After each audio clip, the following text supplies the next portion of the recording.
What's going on, fam? What's going on? Come on in here. We're gonna talk about the book, Dear Black Girls. Been looking forward to this conversation. Come on in. Come on in. Give folks some time to get on in here. Um, this is not about me talking. This is about everybody talking. So let me drop this link. Y'all can come on up. You don't gotta be on camera, but feel free to come on up, share your thoughts. Um, Give folks a chance to get on in here. Daniel Berry Sports Highlights. What's good? Happy Sunday. We are going to talk Dear Black Girls. Give everybody a chance to get on in here as y'all coming on in. Don't be shy. Can't be shy coming in. Can't be shy coming into the book club. You don't got to show your face, but feel free to click the link, pop on up, share your thoughts, give folks a chance to get on in here, I guess. If I give like 3 or 5 minutes or something for folks to get in here, see how many come in. I forgot today, y'all, was Father's Day, so I probably should have picked a different day. But when I did the poll, folks said that they were still interested in getting this conversation on, so we'll make it happen. And if not, we'll reschedule and do it again. But today we're supposed to be talking about the first 2 chapters of Dear Black Girls by Miss Asia Two-Time Wilson. Give folks some time to get the notifications. Come on in. As y'all coming in, tell me in the chat. Let me know what y'all think about the book so far.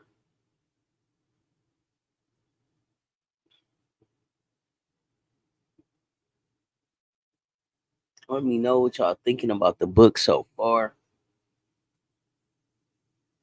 Let's have this conversation. Let me go back and check too on the community tab real quick. Okay, yeah. So there's a few people said that they want to have this conversation there at 7:30. So we're gonna still have this conversation. So as y'all start coming in, let me know, how you liking the book so far. If you read it already, what you thought about it, or if you like me just reading it as we are kind of going through this here. Let me know what you think of so far. Uh, let's see what's going on here. I'm over here making a mess.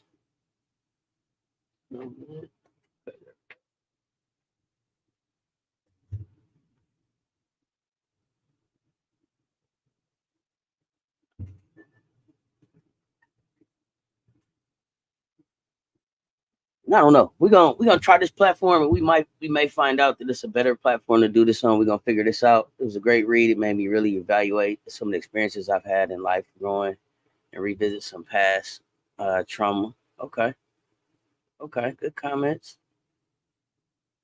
Come on in, come on in. So I've only read the first 2 chapters, y'all. I've only read the first 2 chapters. I say that. Guess I still give a couple more minutes, give people a chance. A few more people, like a few more responded yes. So I try to give people time to get in before we start talking.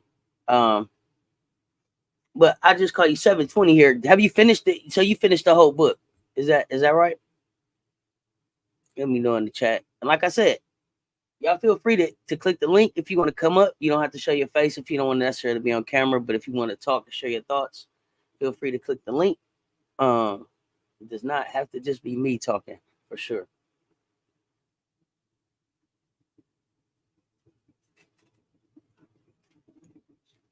Okay, so you finished the whole book. Okay.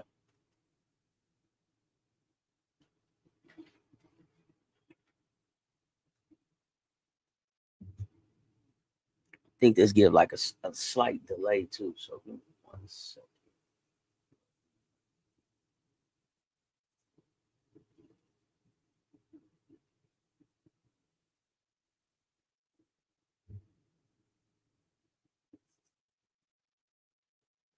I haven't even finished the first chapter, but so far I like it. Okay, LL, that's cool.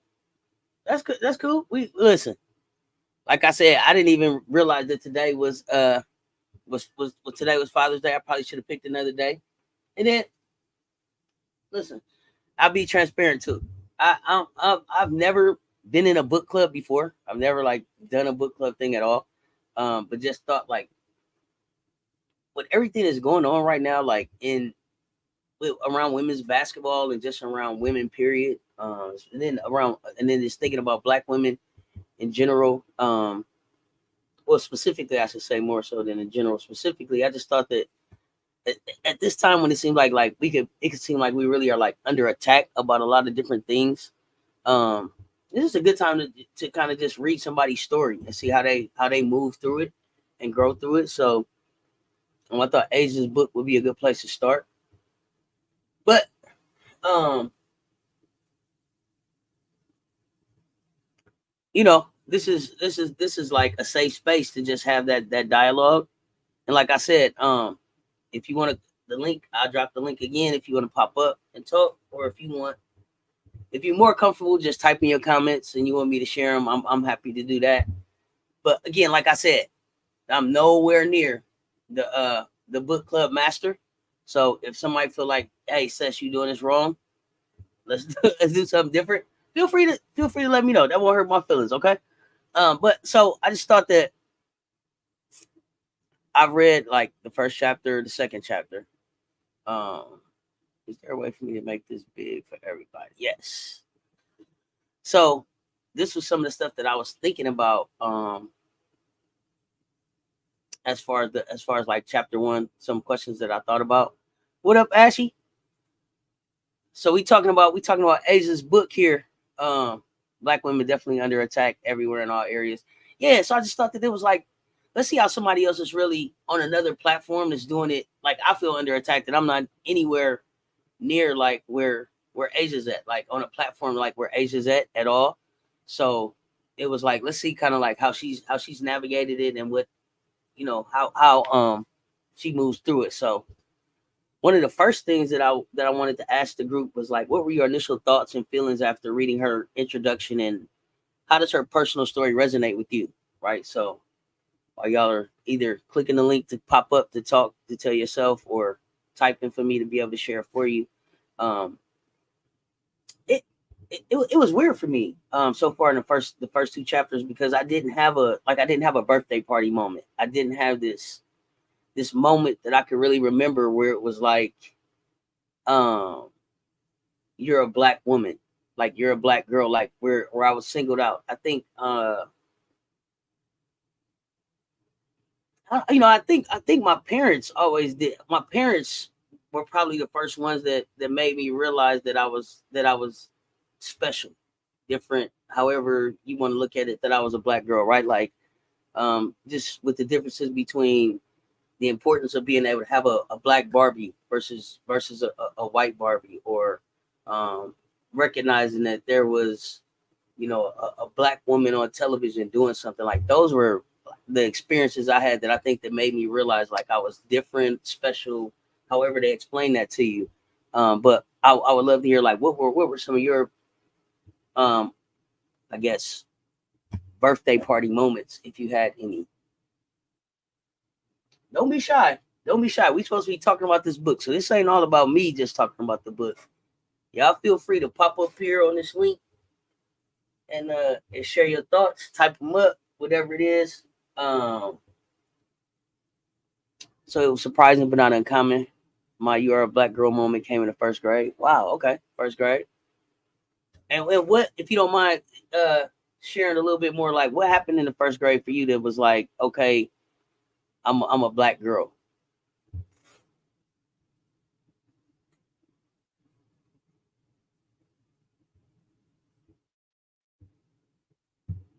Political Lil. And y'all don't be shy. I see y'all out there. Don't be shy. Even if you haven't read it, or if you haven't read the whole book already, because I haven't read the whole book. Y'all let me know. Let me know what your thoughts are.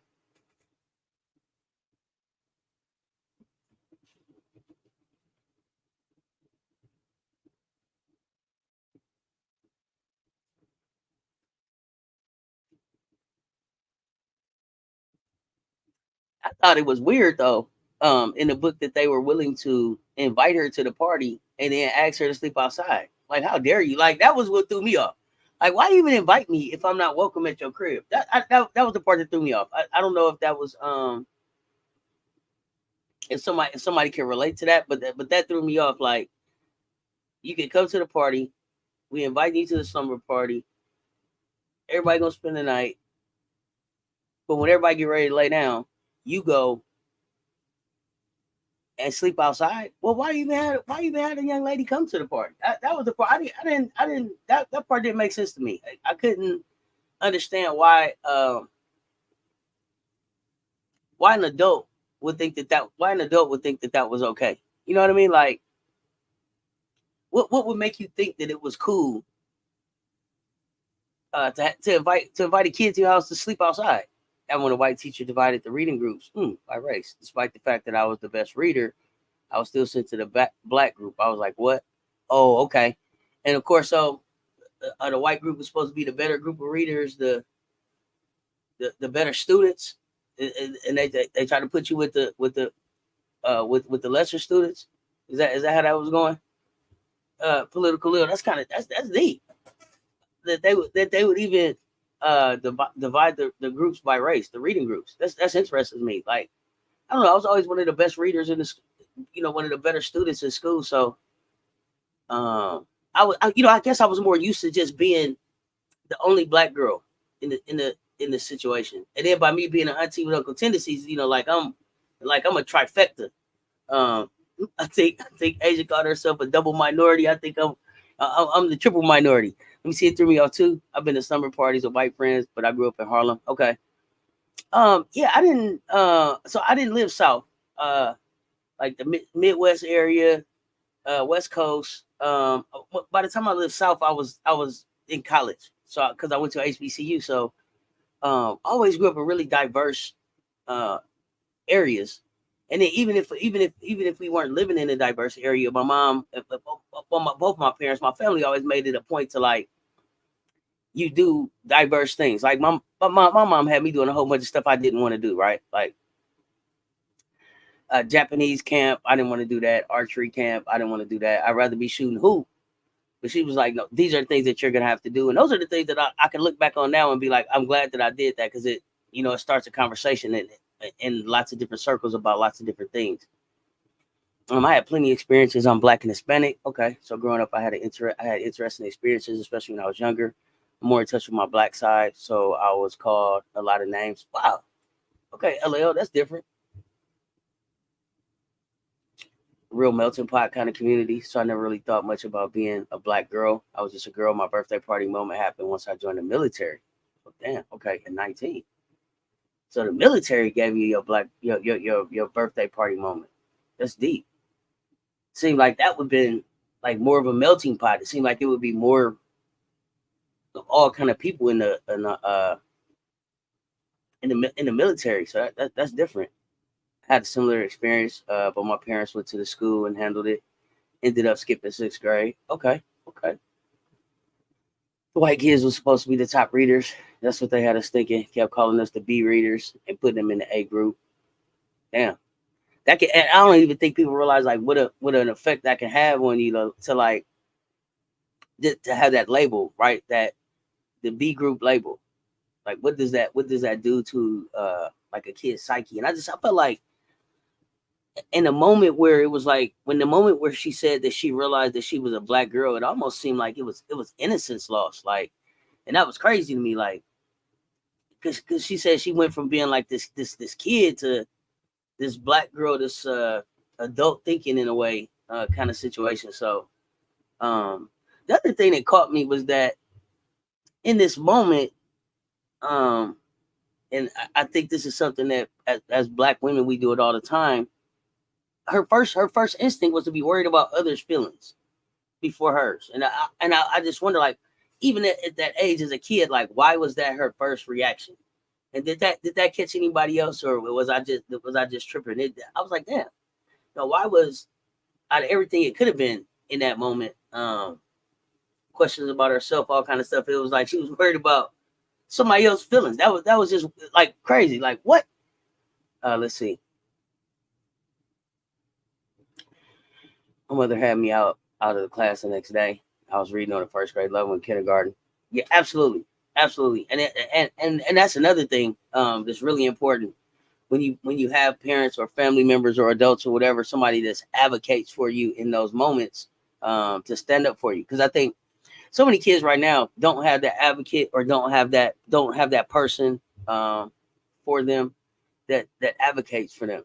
Sometimes they get lost in the shuffle or pushed into that B group when really they might not be. They're not B group, and maybe you don't see them as A, but maybe it's an asterisk for them or something else you need to kind of understand. So I don't know. Got to be able to give a little bit more. I mean, grace, I guess, for being able to understand and getting to know people. I really saw how people that didn't grow up like I grew up thought of black people. Mm, okay. So and that was shocking for you. Um, Cause so I guess now you saying like negative. I guess I'm taking that as you saying like you got a chance to see kind of like how negative people think about black people. 720. I'm not sure, but that's what I'm thinking you're saying.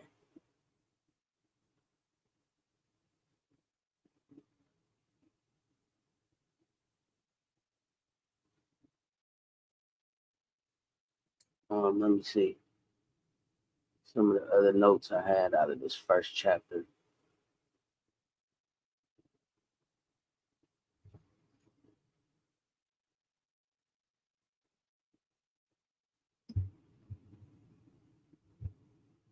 I got a chance to see like her point about being like the importance of being able to accept and love the reality of the fact that you are a black woman.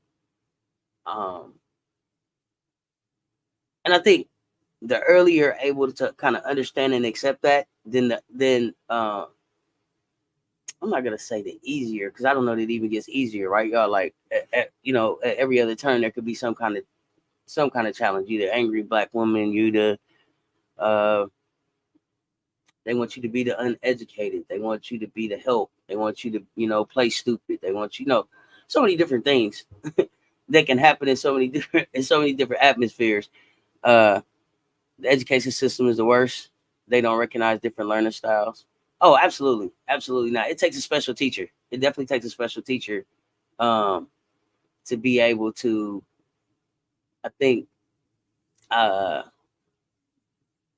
even want to recognize it, right? Political ill. And then the other thing is like once you recognize it, you also have to be able to then want to be able to figure out like how do you cater to that or how do you work with that so that everybody feels so everybody's on a level playing field when they're trying to be able to learn or get the lessons. The most disrespected person in America is the black woman. Most unprotected person in America is the black woman. Most neglected person in America is the black woman. Malcolm X. Um, where I grew up, it was a community with people that looked like me, so I never thought anything of it until I was a teenager and had white friends and seen how the cops treated them versus me. Oh, you show back up. I heard you was acting up uh in my chat earlier.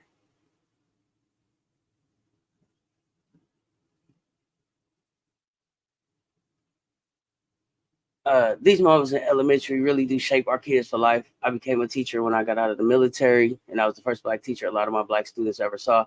And that's crazy. Like, um, I can go back. I can count on my hand like how many black teachers I had like in my I would say like K through 12. But of course, college was different because I chose to go to a HBCU. But um, I don't know that people get the, especially even playing sports, right? Even with coaches, I don't know that people really understand the importance of being able to have a coach or a teacher or somebody that looks like you when you're going through these when you going through adolescence or when you're growing and you're growing in these moments.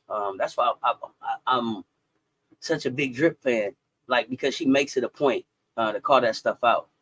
So for me, like I think I only had one black female coach in the years that I played all the way up through college and then high school and then intramural and college.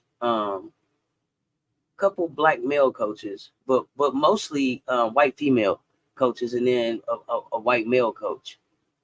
But the coach that stuck out for me the most was the coach that looked like me. So I don't know if other people had that experience, but yeah, I definitely agree that but that's crazy. But it's even to this day that it's still like the first black teacher a lot of black students ever saw. I didn't have my first black teacher till high school. Wow. No, let me see. First black teacher. Uh, um, Probably I would have to say sixth grade. Probably like sixth grade, and I was by then like on the West Coast. So all of my teachers have been white women through uh through my time in the Midwest. I had black teachers in pre-K and kindergarten and made such a positive difference, high expectations, but didn't have a black teacher again until my sophomore year of college. Wow.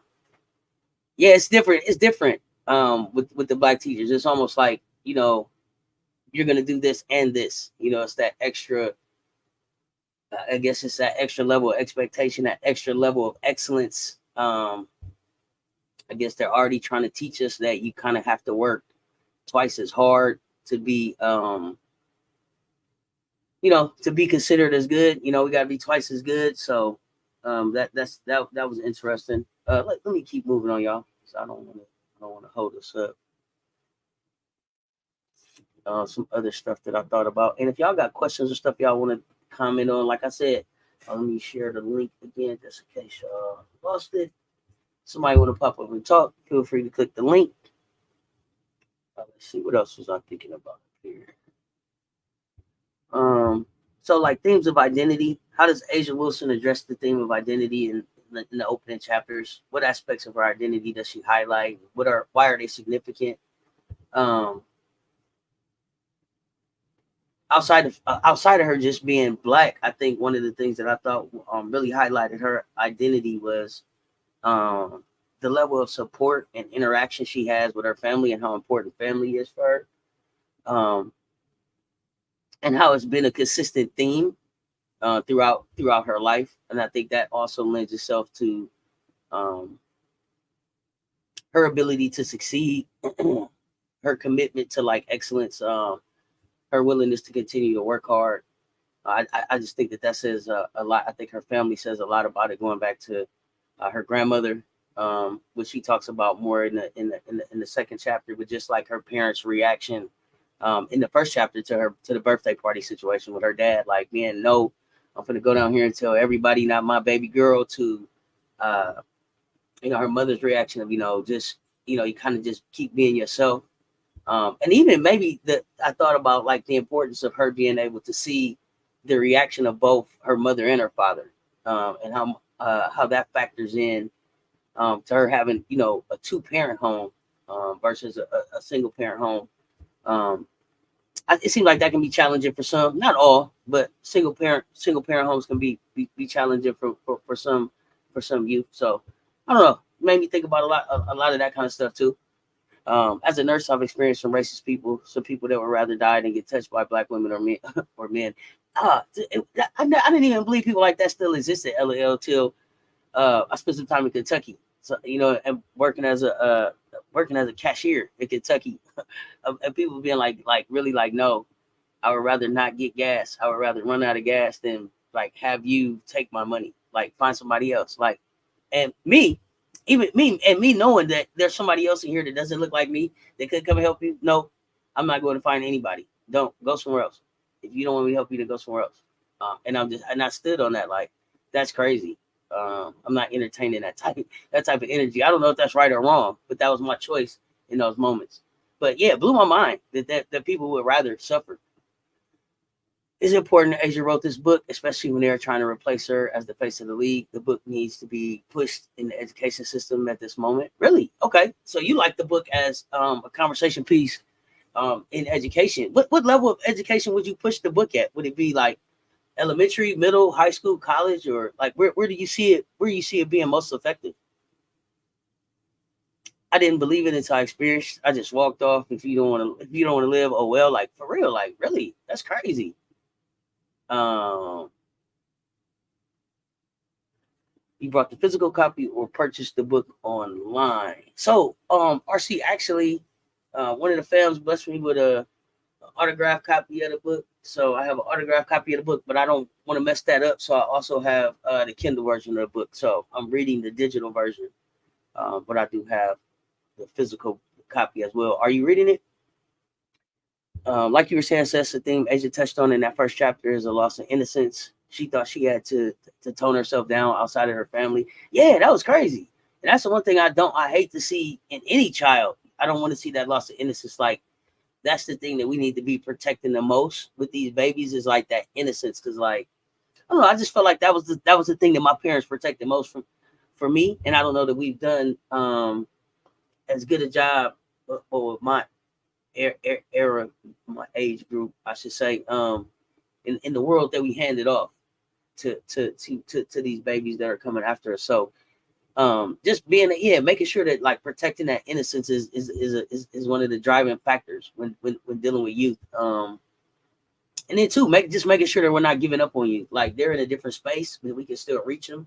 And don't let the narrative of they don't care or they just in their phones or they have a lot of stuff to say. If you really take the chance to really get in there and connect with them, and it's something that I make sure that I try to do.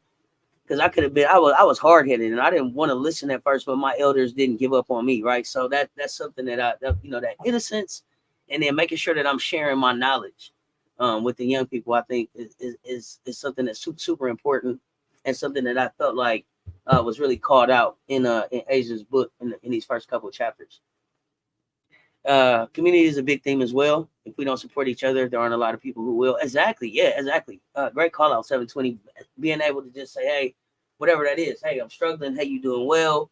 How is everything? Just a mental check-in, whatever that is, being able making sure that we do take that time to give that support to one another.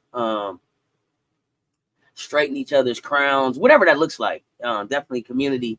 Because if you can't get it from the people around you, it can get tough some days. Let's see, elementary school, and I think she should develop a workbook to go with the book to identify the experience, the Asia experience, just like therapy. So there is a workbook actually, y'all. And I was gonna ask if anybody had a workbook. So as I was looking up stuff for the and I didn't know if people were interested in doing the workbook, but it was something that I just had stumbled on. So there is a workbook, but what was interesting is, to me, it doesn't look like the workbook was actually made by Asia. It was made by somebody else. So I was curious as to if she was getting any money off this book. Off this book.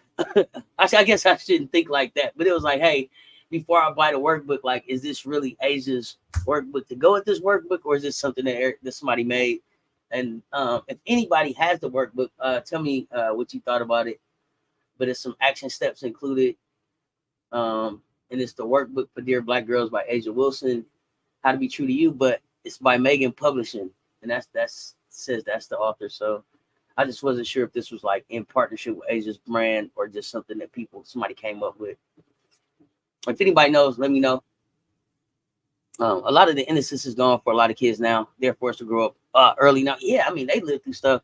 I didn't have to live through a pandemic. The towers coming down, school shootings. Like they doing. I'm showing my age now, but like I was blessed to grow up in a time and a space where I didn't put my friends' faces on a t-shirt. Like that didn't. Even though I was a child through the crack era, it didn't affect me like that. Other things that affected my life, divorce, stuff like that affected my childhood, but those weren't those. It wasn't those things. So when I look at these youth, sometimes it's just like, damn, all the stuff that they going through, to still be smiling, to still be trying to figure stuff out, you know, hats off to them. So if I can be of any assistance, I try to be there. I try to be the one to say, if you call, I'm coming. So really, yeah, great importance of community. If anything, we've exposed the madness and ills to the younger generation now more than ever. There's certain things kids need to remain innocent upon, for their safety and peace. Like I used to laugh, like I was, I started kind of laughing at like BET After Dark and all of that stuff coming on. But I guess it did make a difference that cuss words weren't on TV and certain stuff didn't come on till after 10 o'clock, and it only came on certain stations. Now you can get anything anywhere in your phone. So I don't know. Y'all let me know what y'all think in the chat. Our children inferiority complexes develop very early in their childhood before they enter the first grade, and then the pandemic. I don't know if people are really studying that phenomenon yet, but I really feel like the pandemic really set our kids back. Socialization, self-confidence, self-esteem. It really made some of them not introverted in a way. I don't know. Just a lot of things I don't know. I don't know if we've looked at them yet, but I'll say that. Miss Diaz, Sweet 201, what's going on? Yeah, my generation didn't have the problems of today. No social media. I'm only 24. I've experienced some of the stuff they've experienced. Okay. LL, you young enough to have lived through some of that stuff. A lot of people don't like to come together. It is what it is. Yeah, it's unfortunate. But we got to be able to create safe spaces where people who do want to come together are allowed to come together without, being bothered by, other people. Like even in spaces like this, like with the trolls coming in. Like if this is a safe space, then we should be able to come have these conversations without trolls and stuff like that coming in. So, just making sure that we're taking care of each other. Finding interesting that she pointed out that Black boys get to talk early, but Black girls don't really have an equivalent. Exactly. That was one of the next things I was going to ask about. And then I was going to ask everybody, like, what would our talk include? What would be in our talk? What would be in our talk? What all do you think would be included? In urban settings are living in war zones. Oh yeah, mass incarceration of their parents, exposed to way too much sex, violence, all kind of stuff. Stuff that you didn't, your granny wouldn't let you get to, or it just never was within your reach at a certain time. Facts. So yeah, we don't get that talk.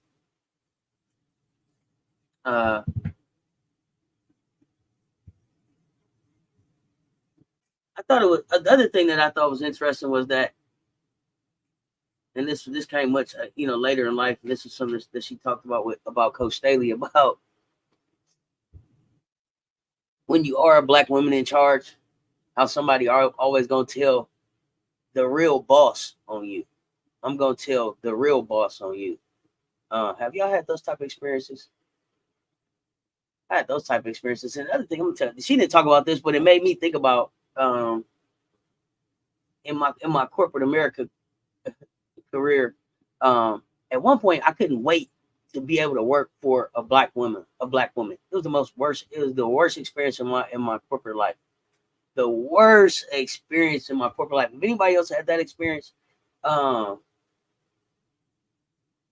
I wanted to do was to be able to tell her how I wanted to be able to grow. And the more it seemed like I told her I wanted to be able to grow, or how I wanted to be able to show up as my authentic self, or living my truth, or because I am who I am. I'm an auntie with uncle tendencies, and that's up close and personal. I don't try to hide that from anybody. So, being able to say I just wanted to be this in these spaces, and for every time it was like, no, we don't do that. No, you can't do that. No, and it was like, damn, you say no more than anybody. Anybody else had that experience?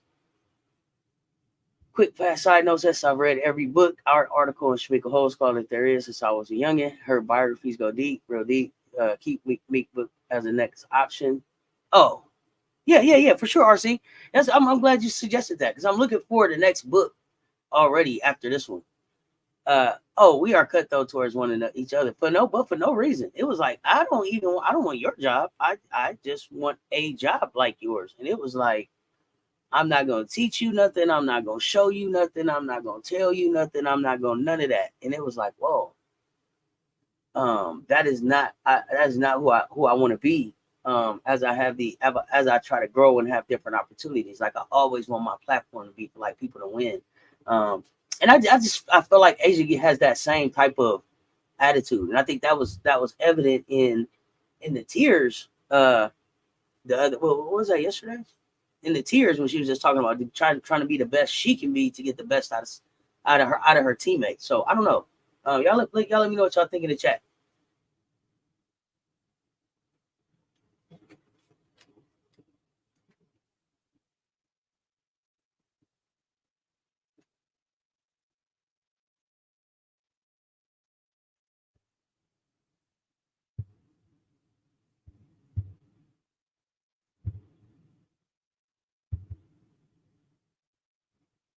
In the girls' talk, we must include sexual abuse, exploitation, sex trafficking, all of that.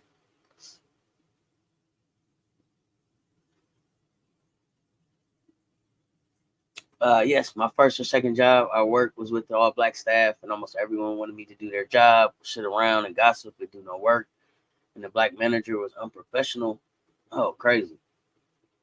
Oh, Stefan, this is our virtual book club meeting. We are talking about the first two chapters of Dear Black Girls by Asia Wilson. And then tonight at 9, we got a just hanging out at Auntie's Hangout.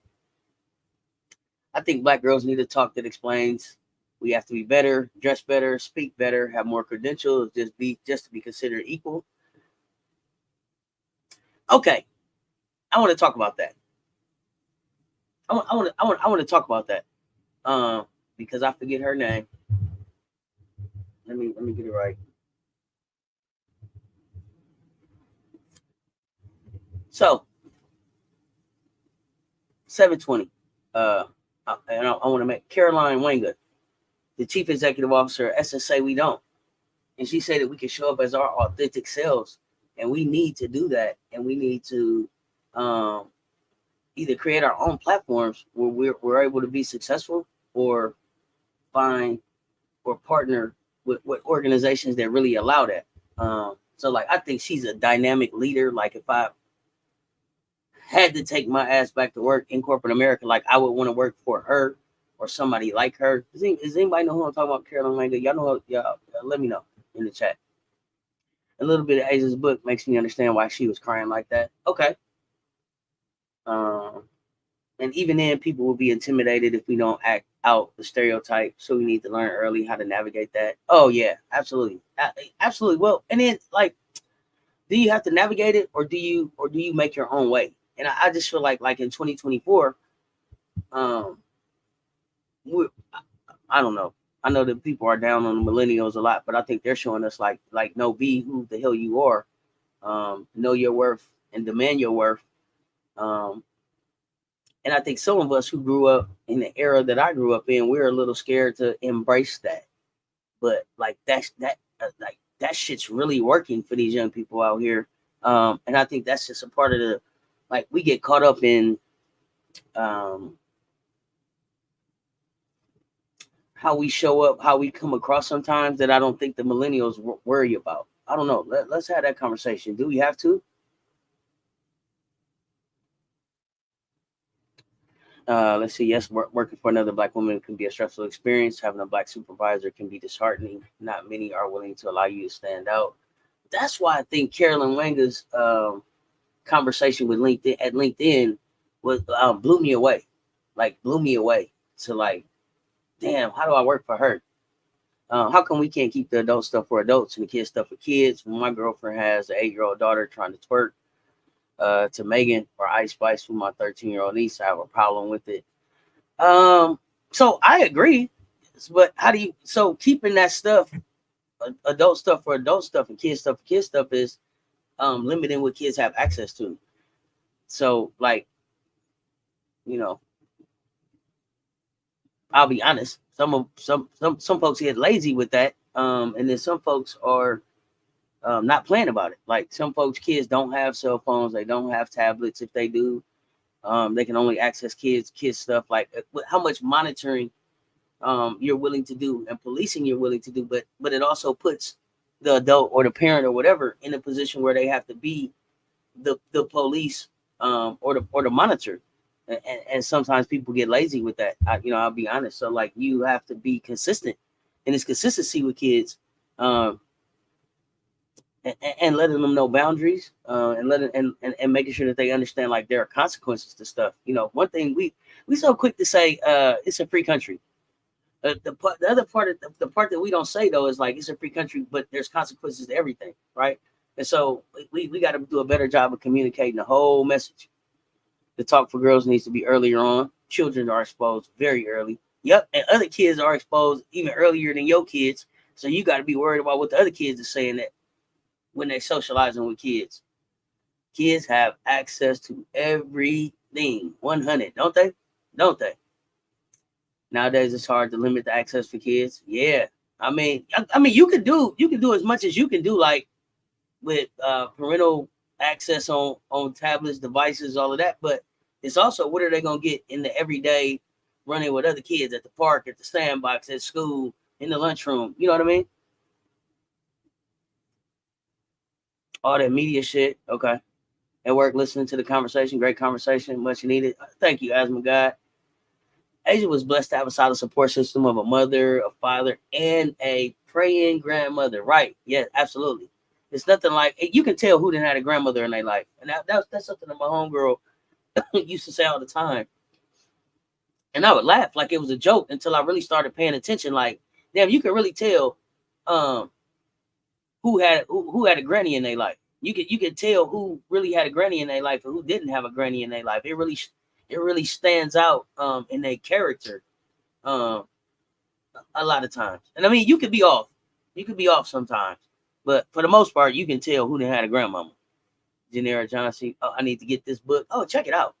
Quote from the book: "We just want to be us. Is that too much to ask?" Right. You don't want. She doesn't want to have to be the yes black girl or the go black girl go. Or can I just get up and just be me? Can I just get up and just be a professional ball player that loves what I do? So yeah, very interesting. Great quote. Great quote from the book. See what else did I have up here for chapter 1? Uh, what do you think is the most important message Asia wants to convey to young black girls in these chapters? Like, how does she communicate this message? I mean, can you relate to any of the experiences that she describes in the first chapter? Share a personal story.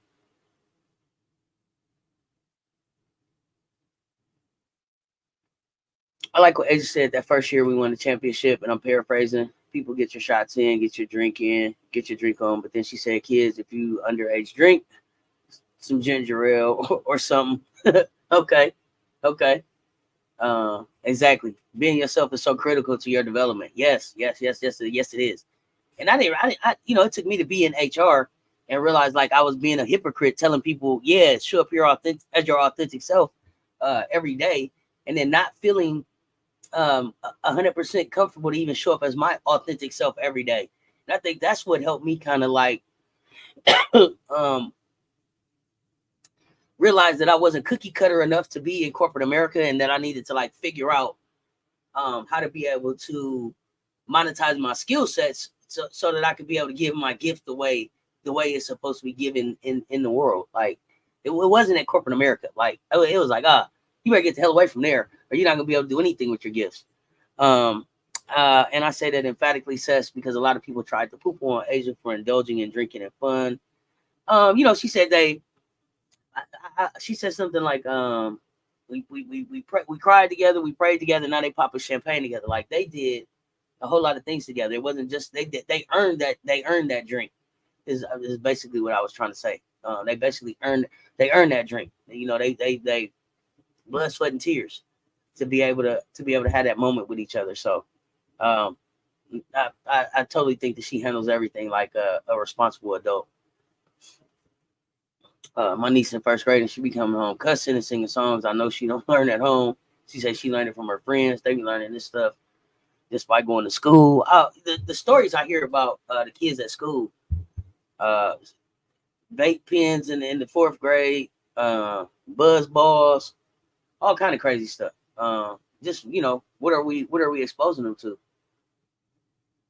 The main message is that you're always going to be black girls. Absolutely. No matter where you go, no matter what you do, no matter how much money you make, No matter how many championships you win, no matter how many gold medals you win for the country, at the end of the day, you will still just be a black girl. And what does that? How does that resonate for you? How does that how you show up and I think represent that for yourself is really important. Because some people could look at it like, oh, you just a black girl, but no, like you need to be looking at like, nah, like I'm a black girl, like how Weatherspoon was hitting that table with that what was it? No moral victories. No, I'm a black girl. Like it mattered, damn it. It mattered. That's what it's like to be in the system. Dang. We need to learn to define success on a black standard and not a white one. The things we do, understand the standard of others typically hurt us. Oh yeah, absolutely. After my military experience, I realized I never fit into corporate America. Yeah. Oh yeah. Okay. It was a military experience. You know, I didn't go into the military at all. Um, but that lets you know, okay, corporate America is not for you. I think she wants us to understand that we're not alone in what we feel, and our feelings are valid. No gaslighting. Yeah, but I also think that it's let's have that conversation about how we feel a little bit more openly. Like everybody's having that feeling, everybody's having that emotion or whatever. Like we can talk about it. So true. I was told in my very first job, just work hard, keep all your business private, leave your problem issues plain, sex life, lifestyles at home. My first male boss told me that what you think. It depends. It depends. I think that sometimes we can get so I'm not in it, I'm not in it, I'm not in it that we can miss when people just need an ear or miss when like you can really relate to somebody who just needed you, who just needed a person sometimes. So I get it. You want to be as private as you can, but um, don't be a human. You know what I mean? Make yourself available. We have to attack the problem as a collective by defining how we become full functioning black women. Okay. Corporate America is very cutthroat. Okay, so the workbook that it says for her on Amazon for this Dear Black Girls is not associated with Asia. Thank you, Miracle Writer, for you. I was wondering because I almost bought the book, but I was like, I don't see Asia name on this book. Um, but I see them trying to sell it as a bundle on Amazon. So I thought that was interesting. So it's a workbook for Dear Black Girls by Asia Wilson, a complete guide to Asia Wilson's. Thank you, I appreciate that, Miracle Writer, for you. I'm glad I almost bought it. I almost bought it. Um, it's hard being a black woman and having to work twice as hard for something. I seen it firsthand with my mom. And then what is that like for you, LL? If to be biracial, how do you feel like you have to work 4 times as hard? Like, if you don't mind sharing, like, what is that like for you?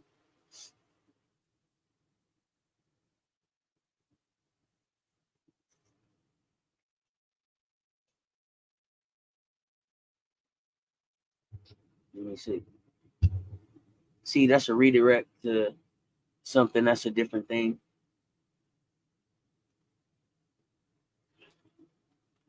Uh-oh, what's that? What's that political ill?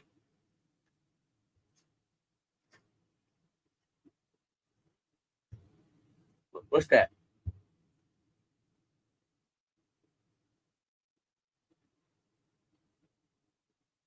I don't know. Let me know.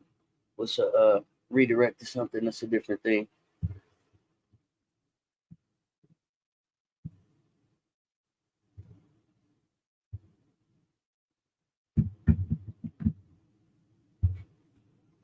Uh-oh.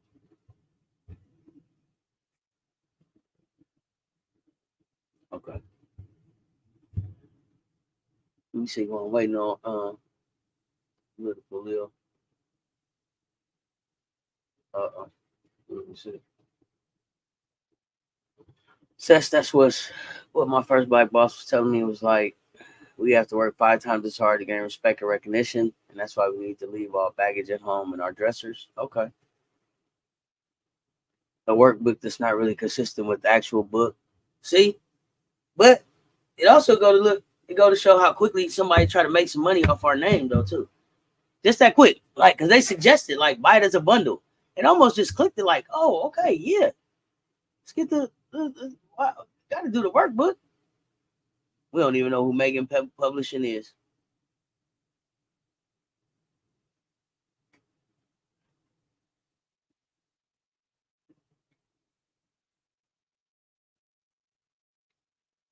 It's hard for me, especially because for my job, I have to travel a lot of different places. So I go to many different places and have different experiences at those places. Oh, that's right. That's right. Because you do the traveling nursing, and that's crazy. Like I'm here trying to help, and you would let my race, your thoughts about my race, stop you. Exactly. It's always an attempt to exploit. I wonder if there's a way to. I don't know if they're doing anything illegal. I mean, I don't know.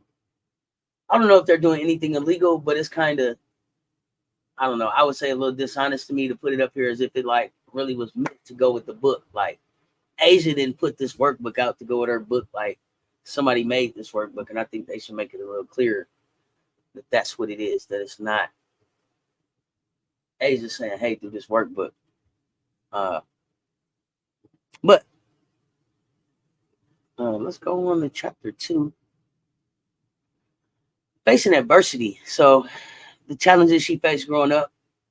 What were some of the key obstacles she had to overcome? And then who are some of the key figures in Asia's life that supported her journey? And how did their support impact her development and success? Uh, I really keyed in on her grandmother as somebody who really impacted her journey, of course. I've heard her talk about Hattie before, why she wears the pearls. So I knew that I already knew before I read the book how important her grandmother was, but to read about her experience with the Legos and her grandmother, always wanting them. Her grandmother laying that foundation first before they built the skyscrapers.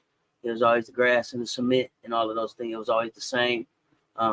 Laying that foundation, I thought that was important. She said that she learned patience in an impatient world, but also just the back and forth that they shared and all of the lessons that she was able to learn from her grandmother just in those afternoons of rebuilding downtown Columbia. So I thought that was pretty cool. But I did want to say too about that telling the real boss. Like I would have never thought that Dawn Staley would be in a situation where somebody would tell her like I'm gonna tell the real boss on you. Like who don't know Big Drip is the big boss is the real boss. That floored me right there. Like somebody had the nerve to tell Big Drip, cut it out.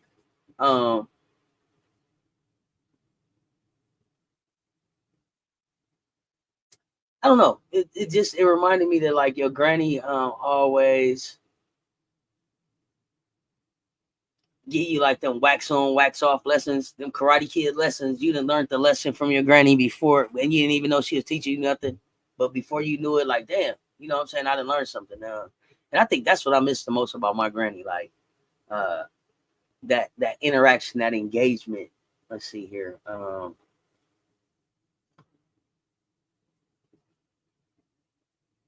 Let's see, where did I leave off? Right. And if somebody asks to touch your hair, the answer is hell no. Yeah, I love Asia. Hell no. I think the book would be good for community-based mother-daughter events. Oh, I like that. I like that idea. LL, so you must be tired as fuck, strong woman. Exactly. I thought the grandmother was most important. And you can still tell now. You can still tell now.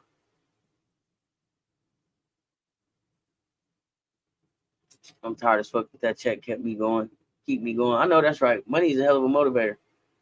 The grandmother provided her wisdom and protection. Um, yeah. What did the if anything, what did the salt and pepper shakers represent for y'all? And I just thought that it was dope. Um, her granny played such a big role. Like, so when she was talking about the map and being able to see like the growth and how her family spread out from South Carolina across the world and all the different places that they went. My granny didn't do salt shakers. My granny had a wall of plates. Did anybody else granny have a wall of plates? All the different places they had been. This was no, you didn't ever eat on the plates. It was just Georgia, Tennessee, Alabama. All these different places that that they've been over the years collecting these plates. But it's just interesting how people are all, especially within our culture, we're all the same, but different in our own little ways, our own little quirks, but still pretty much the same. And I don't think that we take enough time to really acknowledge how alike we are sometimes. And I think I grew up in a house where it was like, what happened in my house, stay in my house. And then it took me to get out and realize that the stuff that was happening in my house was happening in everybody's house. And if we talked about it more, we probably could stop that shit from happening in people's houses, like the stuff that we didn't want happening. So sometimes, I don't know. I don't know what that is within our culture. I don't know if it's an embarrassment type. I don't know what that is, but I think it keeps us at times from being able to kind of grow and understand each other and reconnect as a community, because we don't acknowledge that it's the same stuff going on. And we all need help, or we all need to address some of these things within our families. LA. Asian grandmother taught her the art of cross-reference, which is essential in being a critical thinker. Like that. I got the book for my grandma and my mom. I need to do a book club with them to get their perspectives. That's gonna be right. That's gonna be nice. I would love to share. I would love for you to share like some of the perspectives that you get from them. Okay, it was keychains and pictures for you with the places. Okay, yeah, it's something with everybody. For me, yeah, it was the plates. And then I want to say somebody else did shot glasses. I want to say somebody else did shot glasses. I don't think it was my grandmother. Somebody else did shot glasses. One of my elders.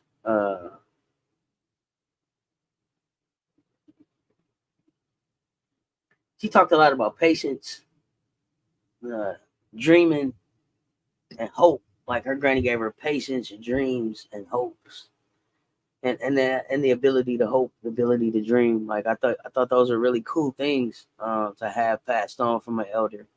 I think all the women in my family helped me to dream and hope. They are firecrackers. I don't know if any of them taught me patience. But yeah, for sure, the ability to dream and hope. Patience probably was more my grandmother.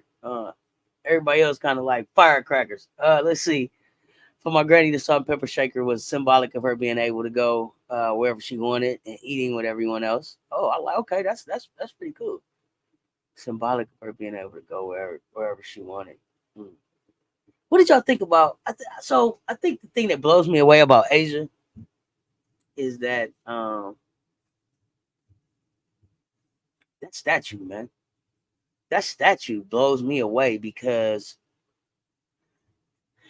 to have a statue while you're still living is just out of this world to me, like out of sight. That just says what an amazing person she is. But for her to have this statue on a campus that when her grandmother was young, she couldn't even walk on the campus. For her granddaughter to now have a statue there, like, ain't that like the ultimate flex? Ain't that the ultimate flex on every? I don't know. To me, it might not be. It might not be to y'all, but to me, I just thought that was the ultimate flex. And I don't know if that if somebody knew that about her, and fought to put the statue there, or if it just so happened, and then that was also the story. But I just thought that was like the ultimate flex. Like, what? My granny couldn't even walk through here. You know what I mean? Now they come to see me here. So I thought that was really really special. 1 second, y'all.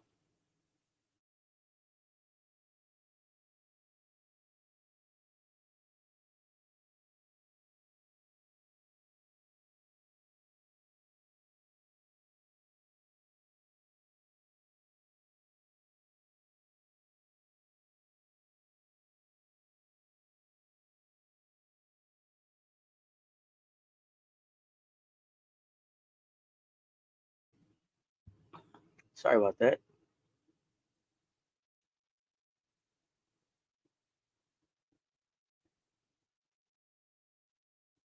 I think the black and white shakers are symbolic of the fact that one world can be two different places for different people. Oh, okay. This statue was so telling, right on grounds your ancestors could not walk on. Wow. Oh, yeah, big flex. Undefeated, beautiful, courageous, a champion, fun, driven, determined. She's my favorite player. I mean, she's that deal. She's her. I mean, Asia's her. I've only read two. I only read two chapters, and it just reminded me of why she is her. Like what it is I love about Asia is that she every time you see her, she's just Asian. I don't know that I've ever seen her um, be anything different. Like I think the video where she's dancing and then they like here come Becky, and then she go right back to dancing. I think that sums her up. I think that sums her up perfectly. Um, she comes across as like this that chill homegirl that you could just have a good time with.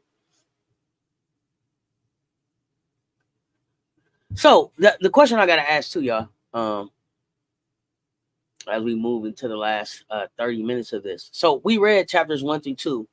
And I picked specifically 1 and 2 because I hadn't read the book and I wasn't sure how fast or easy the reading was gonna be. So did we want to only do 2 chapters or did we want to do like chapters 3 through 6, 3 through 7? We want to try to do like 4 chapters. I'm gonna try to keep the talks to like 1 hour, 1.5 hours, unless people really get going. So I want to know how y'all feel about that. Like, because I don't want to just drag out reading the book. And then, like I told y'all, Auntie ain't never been in no book club, and I never really wanted to be in no book club. But then I decided that I thought we should read this book, and I thought it would be cool to do it kind of virtually. But if somebody is a book club master and feel like I'm not doing it right, let me know. And then let me know how y'all too. How y'all like this platform. I'm still supposed to be building up my Discord.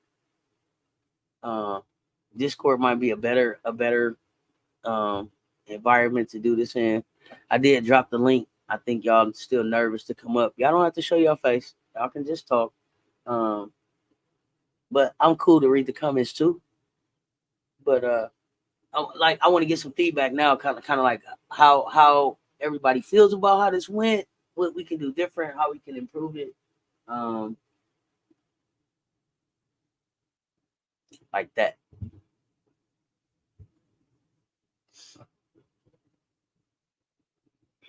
And she can dress, but you can just tell Cess the money hasn't went to her head.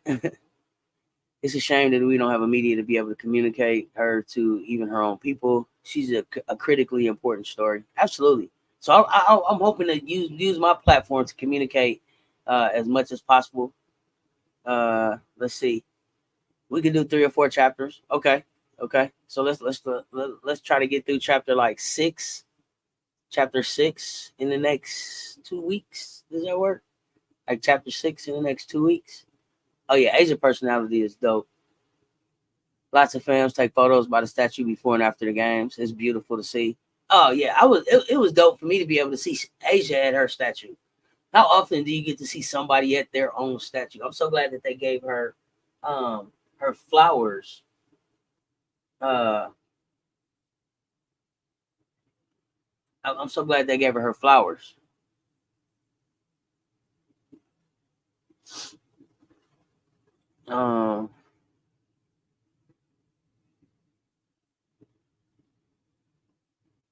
Cedric. Oh, she can't do it all. Teams full of injuries. Yeah, we got to take care of that. We can do 3 to 4 chapters. I think it can. I think it'd be fun to talk. Okay. Go visit my grandma in South Carolina. We got to go take a picture with the statue. Oh yeah, when I get down there, I got to take a picture at the statue. 4 chapters. They pretty short. I think so too. Very humble.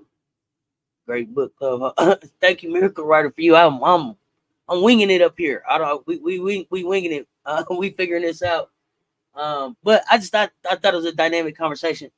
I really love the interaction. I think people are holding back, but we're gonna keep this conversation going. We have to get our message out. I'm surprised it's not more reviews on our book. So I mean, New York Times bestseller. So I know people know it's out there, and I may just be late with um reading the book because I know it came out like in February. So I'm at least 4 months behind from when it originally dropped. But I appreciate y'all hanging out with me and reading the book. Some of y'all I know have read it already, coming back and reading it with the rest of us, the virtual fams. I appreciate that. Great job. Oh, thank you, Rainmaker. So yeah, we're gonna read. We'll read through chapter 6. Um, we'll read through chapter 6, y'all, and have a conversation in like 2 weeks or so. And if y'all have individual feedback that y'all want to give that you're not comfortable putting in the chat right now, you can always email me. Drop me an email.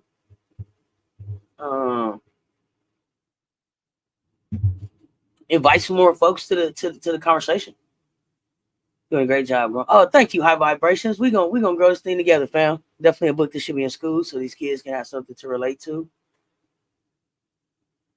Oh, I agree. I hope it's something that we can go back and read with the young people in our families, in our fams. Hand it out for Christmas, hand it out for birthdays. Um, Hand it out for birthdays. Put the money on page 50 or something. They won't find it till they read it. Something like that. I'm teasing. But no, I thought this was really cool. I appreciate y'all rocking with me. Let me see. I had a couple more.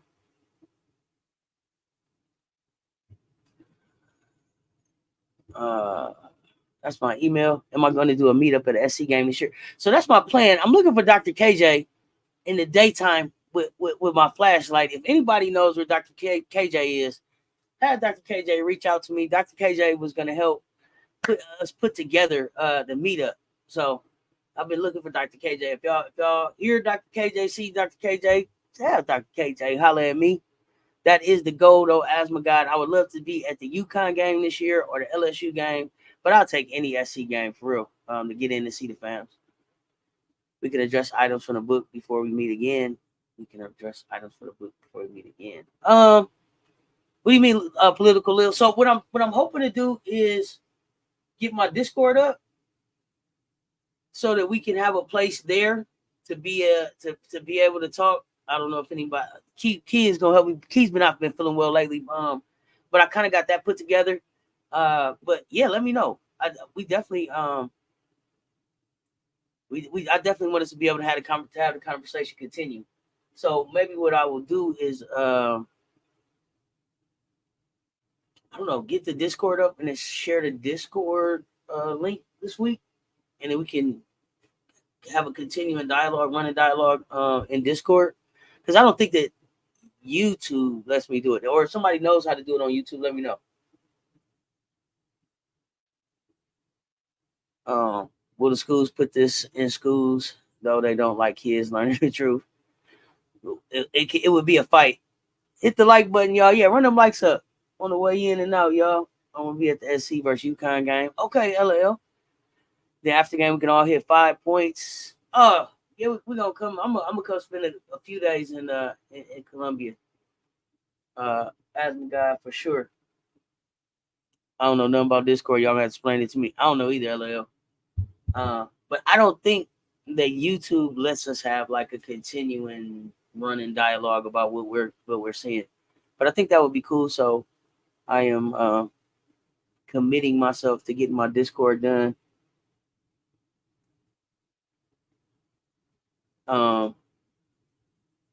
This week. Is your Discord link in your description of your channel or this video? No, Asthma God. I just am really putting my Discord together, so I will get that done and get it in the. I'll put a post in the community on the community page this week with the link to the Discord. Donate a giveaway for the last book club reading. Oh, Miracle Writer for you. That is so appreciative. Thank you so much. Thank you, Miracle Writer for you. Appreciate that. I'm gonna have to get some of these little kids to explain it to me. Me too. I'm gonna have to watch a YouTube video, LL. But I'm gonna figure it out. We're gonna get this conversation done. I think this is important. And I want to just continue to be able to have these type of conversations, be able to read these type of books that matter to us. And books that tell our stories, and books that give us an opportunity to converse and grow together, just as a community, as a platform, as a channel. So I appreciate y'all hanging out with me. I'm gonna let y'all go. Some of y'all are coming back to hang out for the basketball therapy at 9:15. So looking forward to that. And we'll just hang out, talk some hoops. What we got coming up this week? This is a very important conversation. So I appreciate y'all rocking with me and taking this ride. Like I said, I ain't never been in a book club before, but we in one now. So we gonna do it. What are the other ones we can read? So I think RC suggested Shamika Holdsclaw book. I don't know if there's a Dawn Staley book. I would like to keep it basketball themed, black women themed, women of color themed, is my goal. So I'm taking suggestions. Y'all let me know. I just picked this one and people were like, yeah, let's go with it. So yeah, I'm down for suggestions. So I will put up like a what should we read next post on the community chat on the community tab too. So if people have suggestions, please let me know. And then we'll go from there. Hey Lynn, what's going on? Black women athletes or black women empower books? Absolutely. Women of color. Don't just necessarily have to be black women of color. But black women for sure. Absolutely. So, y'all, this was our first book club meeting. We made it through. Like I said, if you got feedback for me, you can email me, hit me up on the community tab, whatever you're comfortable with. But we're gonna keep this dialogue going. We are reading through chapter 6, and we will. I'll set up. I think Sundays work pretty good. Depending on what time the games are on Sunday, may have to be in the afternoon, evening. I put up some options, and we'll go from there for 2 Sundays from now. So with that, y'all, good conversation. Thank you so much, Lynn. All right, y'all. It's good to stay with that theme. Okay. Brittany Griner book. Okay. Brittany Griner book. We can read BG's book. I didn't know that BG had a book out. Did BG write the book too? And then does Candace have a book out, or did Candace just do unapologetic this story, the documentary? So yeah, we can read BG's book. That's that. I'm down with that. But yeah, we're gonna do through chapter 6. 2 weeks from now, I'll get it some time up. And we'll have another discussion. This was awesome. I appreciate y'all showing up for me. I'm back at 9:15 for just a hoops hangout. So with that, y'all, it's your favorite 19 with Uncle Tendencies. Until next time, stay tuned. Talk soon, y'all. Keep reading. I'm out.